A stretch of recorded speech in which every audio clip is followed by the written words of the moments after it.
Hej, moje ime je Klemen in poslušate Idea podcast.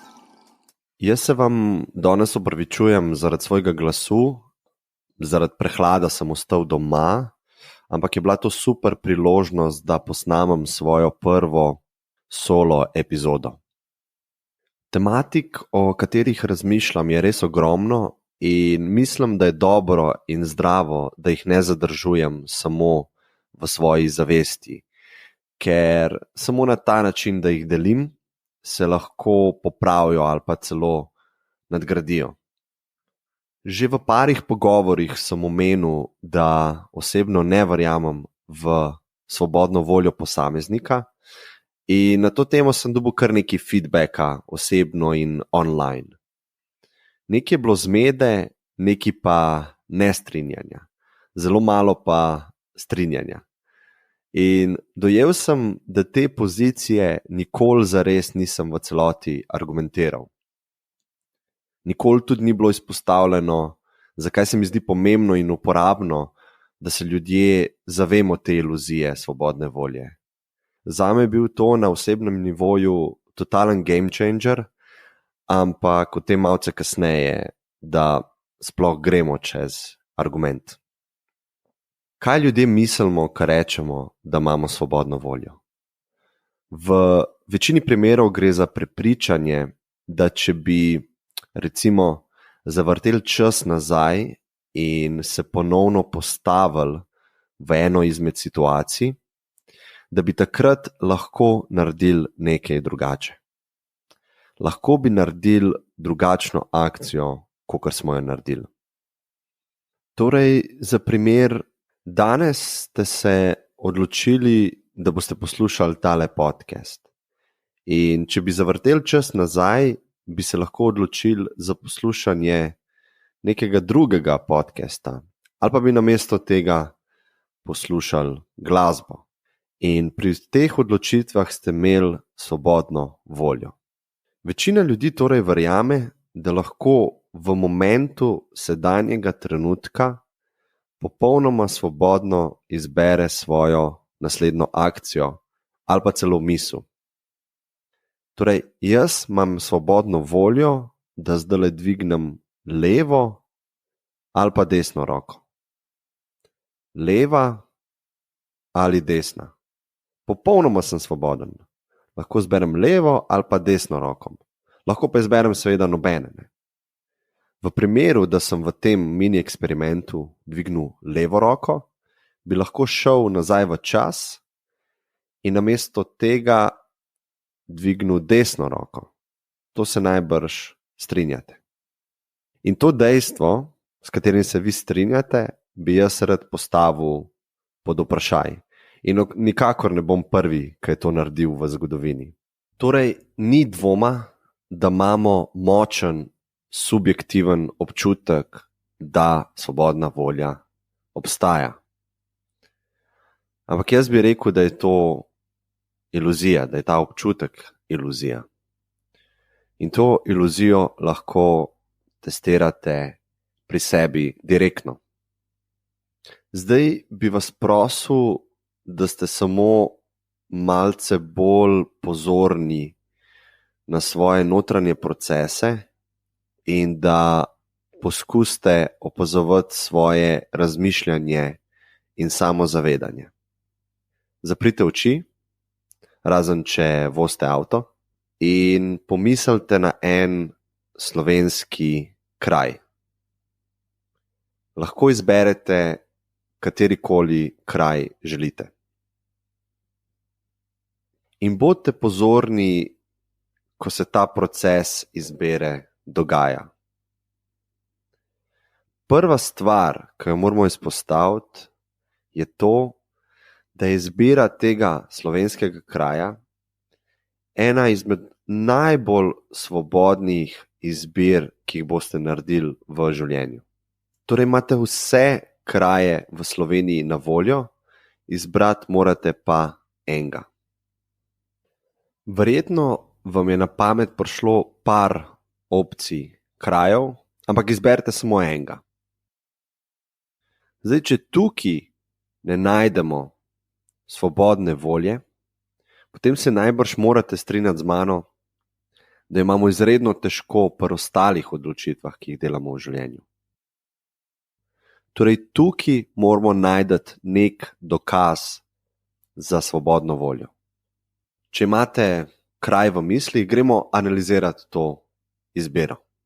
Torej, najprej moramo dati na stran vse tiste kraje, ki jih ne poznate, ker teh enostavno niste mogli izbrati. Torej, večine krajev niste mogli izbrati.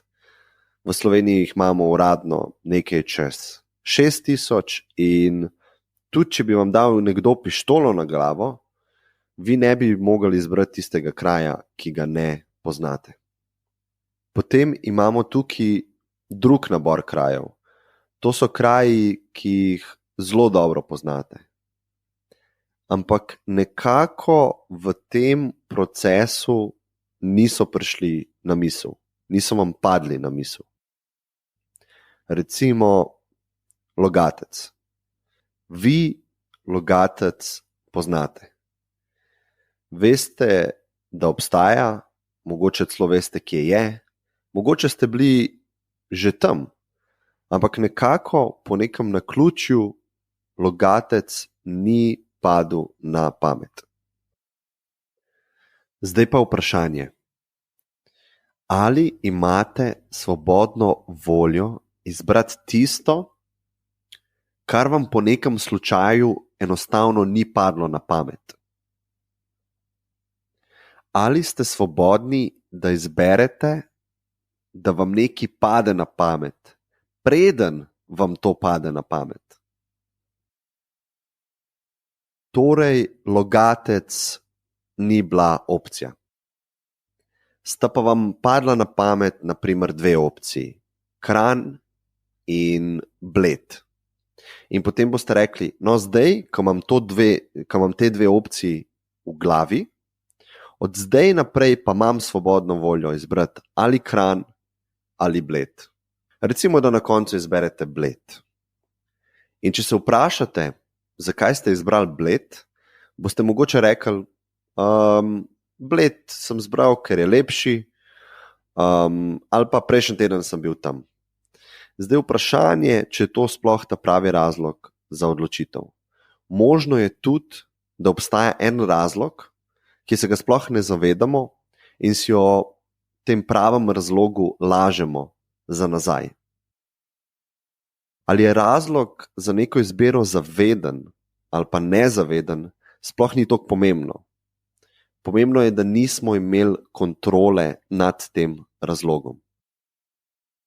Torej, nimamo kontrole nad tem, da nam je recimo Bled lep ali pa da nam je lepota sploh pri kraju pomembna. To, kar mi mislimo, vsebina naših misli, tega nimamo nič bolj pod kontrolo, kakor imate vi pod kontrolo to, kar bom jaz rekel v naslednjem stavku. Ali bo naslednji stavek dovolj prepričljiv, da vas prepriča, da je svobodna volja iluzija. Če vas nekaj prepriča, a ste se vi prostovoljno izbrali, da vas je prepričalo? Recimo, če prvič jeste pico in vas ta pica prepriča s svojim okusom, a ste si vi prostovoljno izbrali, da vas je prepričala? In naslednjič jo boste naročili. A ste si vi prostovoljno izbrali, da jo boste naročili? Če ste zdajle malo zmedeni, si niste izbrali vi tega, da ste zmedeni. Niste se vi odločili, zdajle me bo ta podcast, preden ga bom začel poslušati, me bo zmedel. In enako se niste odločili tisti, ki sem vas mogoče z argumenti prepričal, niste se odločili tega, da vas prepričam, ker tukaj apeliram na vaš razum in vsi smo sužnji svojega razuma. Mi nimamo kontrole nad tem, če bomo nekaj razumeli ali pa ne razumeli. Ker če vi verjamete, da je 2 plus 2 4, potem niste vi krivi za to, da verjamete, da je to res. Ne morete se vi odločiti, da ne boste temu verjeli. Ker če mislite, da je 2 plus 2 5, potem se bo vaša notranja realnost konstantno tepla z realnostjo zunaj vas, če temu lahko tako rečemo. In začel se bo že pri vaših prstih. In zdaj, kdo je kreator vaših misli? Nismo si izbrali genov, nismo si izbrali staršev, nismo si izbrali okolja, v katerem bomo odrasli, nismo si izbrali prijateljev in mogoče tudi nismo si izbrali knjig, ki jih beremo. Vsi ti razlogi so botrovali in botrujejo vsem našim miselnim stanjem in posledično vsem odločitvam. Torej, kako smo lahko svobodni, če je vse, kar zavestno želimo narediti, enostavno posledica preteklih dogodkov, ki jih nismo mi zavestno kreirali? Kdo je potem kreator naših misli in odločitev? Zdaj za kreatorja nisem čist prepričan, je pa razlog za njihovo trenutno stanje edino in zgolj veliki pok. Tam se je čas začel in gre za prvi vzrok, iz katerega je sledila prva posledica, katera je potem postala nov vzrok in tako naprej. Občutek, da lahko mi zdaj nekje v sredini te zgodbe naredimo popolnoma drugače in svobodno, je čista iluzija. Je le občutek brez dokaza. Po mojem občutku veliko ljudi verjame, da ima negativne posledice to, če verjameš, da ljudje svobodne volje nimamo. Občutek imajo, da na ta način izgubijo ali pa izgubimo nekaj zelo pomembnega, oziroma vse ostalo postane nepomembno. In zelo močno se s tem ne bi strinjal. To verovanje je zares pravi in najboljši protistrup za aroganco in nesprejemanje drugih oseb. Jaz mislim, da je to popoln recept za empatijo in sočutje. A ste vi zaslužni za to, da ste, kdor ste? Recimo, a ste vi zaslužni za to, da niste množični morilec? In na drugi strani, ali je množični morilec kriv za to, da je množični morilec? Ker če bi vi s tem morilcem zamenjali starše, kraj, otroštvo, spomine, travme, vi bi bili on. Mogoče ne čist, ker moramo iti še en korak dlje, ne? Če bi z njim zamenjali atom za atom, kvark za kvark, vi bi dejansko bili on in vi bi delali enake grozne odločitve. In ta koncept je po mojem mnenju zelo praktično in zelo etično uporaben pri osebnih odnosih.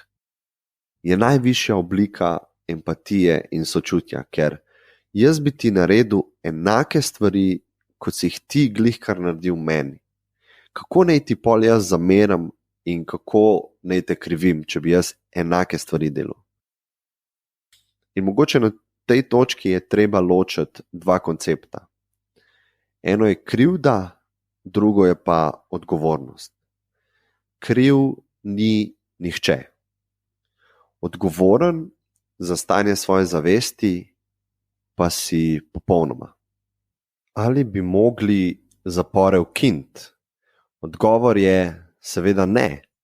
Ko naredi nekdo nekaj slabega v družbi za družbo, je pomembno, da ga kaznujemo, ampak ne zaradi maščevanja, ampak iz dveh razlogov. Prvi je, da mu čisto fizično onemogočimo početje novih slabih akcij In drugo je, kar je še bolj pomembno, da drug drugemu vzamemo neki motivacije za delanje slabih akcij, ker vemo, kaj je posledica. Iz tega vidika zame maščevanje kot koncept nima popolnoma nobenega moralnega smisla. Torej, lahko narediš popolnoma identično akcijo, se pravi, nekoga daš v zapor, ampak to narediš s čisto drugim namenom. Eden je maščevanje, drugi je pa sočutna rehabilitacija. Kaj pa pol obstaja, če svobodna volja ne obstaja? Obstajata sreča in odsotnost sreče. Ampak tukaj ne mislim sreče kot na čustvo, ampak kot rezultat slučaja. Recimo v angleščini imamo posebej izraz za to luck pa bad luck. Torej obstajata sreča in nesreča. Ampak tudi to ni čisto res. Da determiniramo, ali je nekaj sreča in ali nekaj ni sreča, zato potrebujemo zavestnega opazovalca. Ta zavesten opazovalec pa, kakor smo videli, nima svobodne volje. In če on nima svobodne volje, je nima niti pri tem, da se odloči, kaj je sreča in kaj je nesreča. On tukaj dela na avtomatiki. Torej, najbolj pravilno bi bilo reči, da se stvari v vesolju, v izkušnji samo dogajajo. Brez sodbe o tem, ali je to dobro ali pa je to slabo. Najbolj pravilno bi bilo, da se premaknemo iz ega, ki misli, da ima svobodno voljo in da kontrolira svojo izkušnjo, in da se raje premaknemo v neodvisnega opazovalca, tega, ki izkušnjo samo opazuje in je ne sodi. Tam je po mojem mnenju neskončna količina svobodne volje. Ampak tukaj imamo še en nivo. Stvar je v bistvu ta, da ta opazovalec, ki ne sodi, istočasno tudi ne dela nobene akcije, ker on je opazovalec, ni akter. Torej, te svoje neskončne količine svobodne volje mu sploh ni treba unovčiti, ker to namesto njega dela njegov organizem in njegov ego. In ta opazovalec razume, da se vse dogaja samo od sebe, tudi mi sami, naše vesolje in naše odločitve. V tem zavedanju je popoln mir.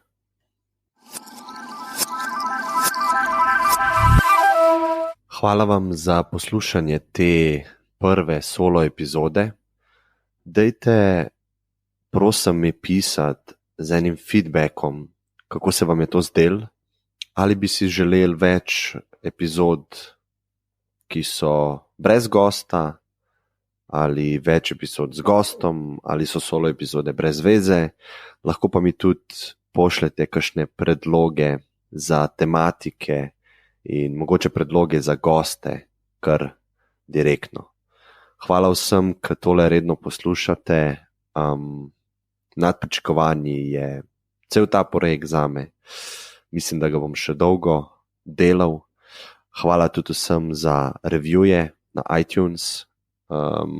In tisti, ki vam je všeč mogoče oddaja, pa še niste pustili enega reviewja oziroma mnenja, pejte na Apple Podcast aplikacijo, kliknite od 1 do 5 zvezdic, napišite kaj, to projektu pomaga ful.